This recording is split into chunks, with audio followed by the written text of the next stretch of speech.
Vamos falar da UEA? Sejam muito bem-vindos a mais um episódio do podcast Conversa de Corredor. O podcast que a gente fala sobre redação e também de educação no meio da desorganização. Meu nome é Alessandro Perry, eu sou professor de redação e, eventualmente, eu gosto também de saber mais um pouquinho do mundo do café e saber fazer um café de alta qualidade. O que a gente vai fazer nesse episódio é fazer novamente, que nem eu tinha explicado, sobre os critérios A e B.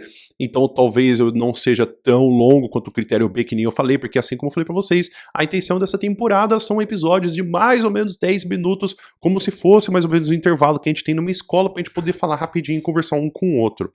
Logicamente que também eu tenho vídeos mais longos, então se você for no YouTube você acha eu falando com muito mais tempo, porque eu entendo que são modalidades diferentes. Então aqui eu não quero gastar meus 15 minutos falando do critério C, até porque é um critério fácil de entender como o critério A. Eu acho que o critério B ele é um pouquinho mais complicado de falar um pouquinho rápido.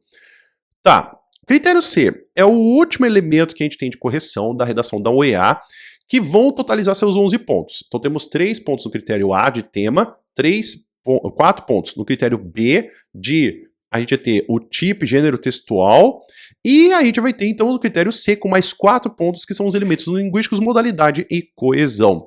A gente, para poder até ajudar na gente, como que eu inclusive estou aqui até vendo na tela, temos uma explicação sobre o que faz com que a gente tenha esses elementos linguísticos. Por quê? Porque em algumas redações temos que alguns elementos de correção podem ser a coesão e a coerência, e temos que alguns são apenas os elementos da gramática da norma culta.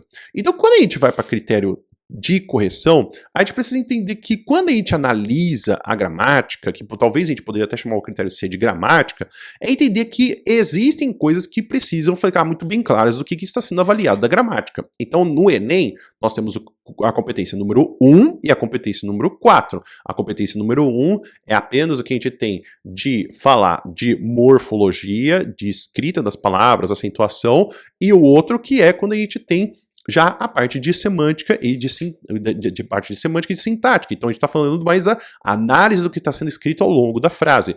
No que a gente tem no critério C da UEA, nós temos todos os elementos que a gente poderia englobar como matemática. Então é pensar que seria competência 1 e 4 ao mesmo tempo. Então aqui até fala de concordância verbal e nominal, regência verbal e nominal, crase, acentuação, construção frasal, pontuação, ortografia, separação silábica, informalidade, precisão lexical e os elementos coesivos.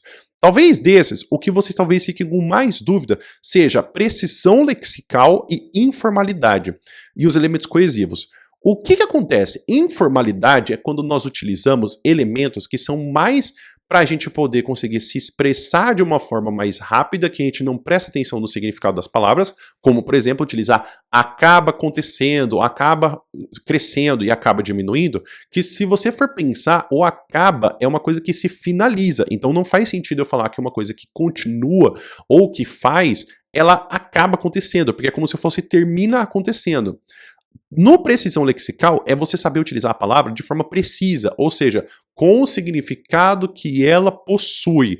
Então, quando a gente utiliza alguma palavra que ela não está realmente no seu uso do que realmente ela deveria ser utilizada, ela cai em um problema de precisão lexical que você queria utilizar outra palavra. Pode ser duas palavras que existem na língua portuguesa que você está confundindo. Por exemplo, o uso de mas sem o i e mais com o i. Isso precisa também que você precisa saber usar a precisão lexical. E os elementos coesivos são o que a gente tem dos conectivos. Se você ouviu meus episódios de parágrafo de introdução e parágrafo de desenvolvimento, e quando você for ouvir meu último episódio sobre parágrafo de conclusão, eu estou várias vezes falando sobre conectivos. Esses elementos coesivos é o que cria coesão e coerência no texto. Ou seja, faz sentido essa frase aparecer primeiro e a outra aparecer depois. Eu consigo entender o que eu vou esperar da frase quando eu leio dessa forma, e eu entendo que se eu utilizasse um porquê, seria um elemento diferente, além do exemplo disso, seria uma outra coisa diferente. Então o elemento coesivo é quando você coloca o conectivo na frente para você poder dar o significado da frase. Se eu coloco assim, ó, porque é feio, eu estou dando uma justificativa. Mas é feio, eu estou dando um contraponto. E é feio, eu estou adicionando uma informação. Então percebe que eu consigo mudar toda a frase por uma palavra que começa ela. Vamos então para poder analisar um pouquinho das pontuações. Para você que talvez não saiba, o único elemento que talvez a gente tenha de correção que não tenha 0 pontos de fato é o elemento de português, porque a gente tem que é meio difícil a gente ter um texto que já seja pro 0. Porque beleza, se a gente não consegue entender nada nem da letra, a gente já considera já com um 0. Mas para a gente poder fazer, mas a gente considera 0 a redação completa, né? A gente não considera só da parte gramatical.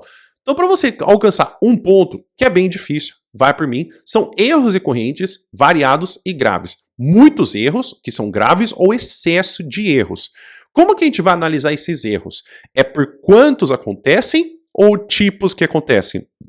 Bom, temos então uma explicação. O uso dos recursos coesivos é rudimentar, ou tais recursos são utilizados de maneira equivocada ao longo de todo o texto, de forma a prejudicar o entendimento das relações estabelecidas.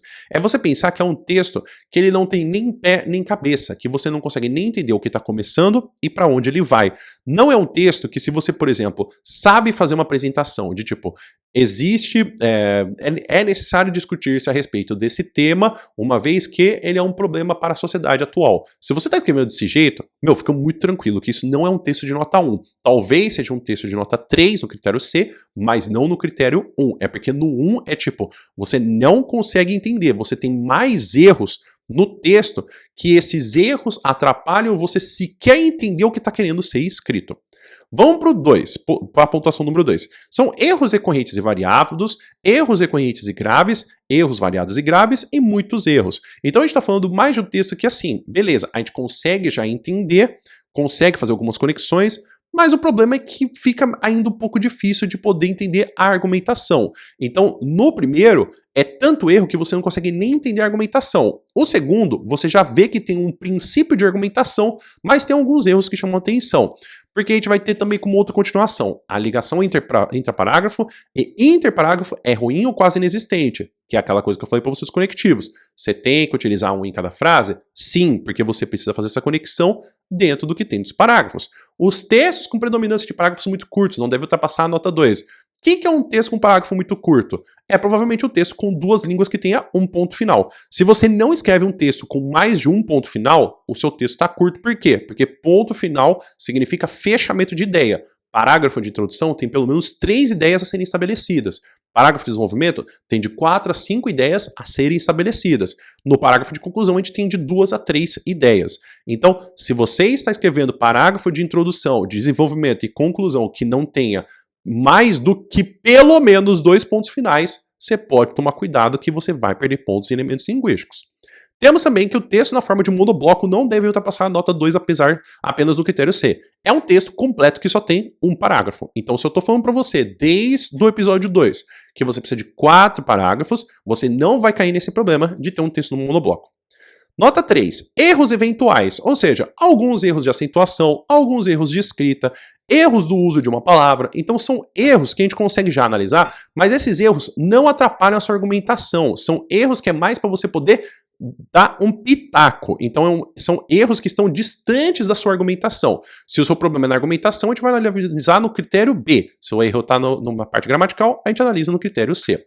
Quando há o uso correto dos recursos coesivos em alguns momentos do texto e quando não há, a ligação entre as partes do texto pode ser recuperada. Então, mesmo que você não utilize dessa forma para poder fazer uma explicação ou uma conexão de exemplo disso para poder apresentar um repertório, fica ainda meio que subentendido que você queria colocar aquilo no seu texto.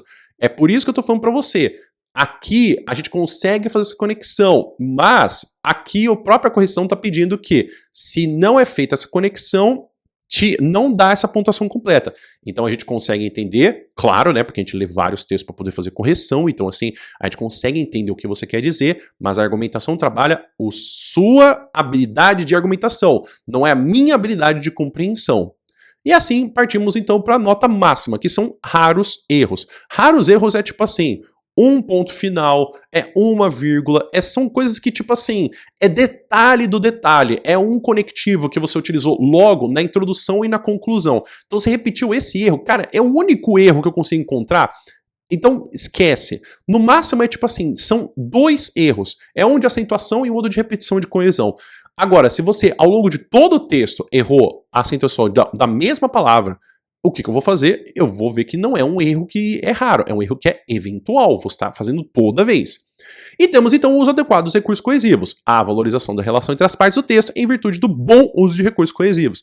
É por isso que tem que usar conectivo. Se você está usando os conectivos, você mostra para o corretor, eu entendo que você precisa saber o que você espera dessa próxima frase, e inclusive eu entendo o processo argumentativo, e é por isso que eu estou utilizando eles, para que você tenha uma boa noção que eu sei fazer uma argumentação.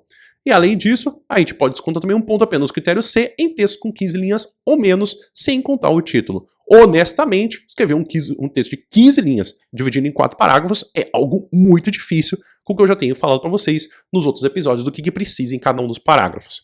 Então, para poder a gente concluir essa temporada, no episódio que vem a gente vai falar um pouquinho mais de parágrafo de conclusão. A minha ideia é falar de como que a gente tem os diferentes tipos de parágrafo de conclusão. Então, os parágrafos de conclusão é de uma pergunta aberta, se ele é de uma pergunta de sim e não, se ele é uma pergunta de ou se não, ele é um entre.